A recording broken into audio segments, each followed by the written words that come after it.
ફરીથી ગુજરાતની અંદર લગભગ 6 મહિનાના સમયગાળામાં 8 થી 10 જેટલા બોગસ કોલ સેન્ટરો પોલીસ દ્વારા પકડવામાં આવે છે, એનો પર્દાફાશ કરવામાં અને પર્દાફાશ કરવામાં આવે છે. હમણાં ચાંદખેડામાં 4 આરોપીની ધરપકડ કરવામાં આવી.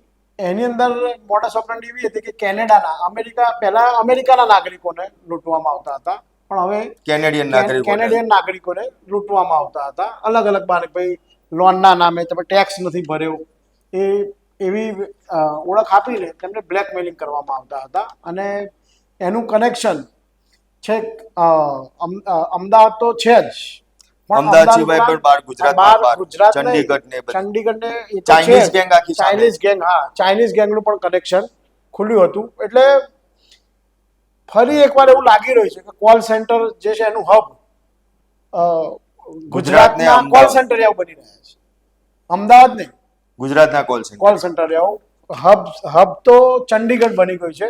જો હબની વાત કરીએ તો ચંડીગઢ છે, ગોવા છે, અને ચંડીગઢ, ગોવા, પુણે, બેંગ્લોર આ બધા મેઇન હબ છે કોલ સેન્ટરના.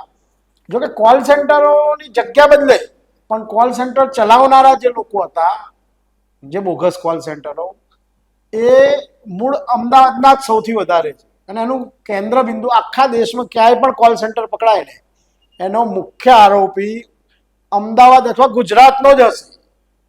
આપના પોતાના પ્લેટફોર્મ લલકારને લાઈક કરો, ફોલો કરો, સબસ્ક્રાઇબ કરો અને શેર કરો.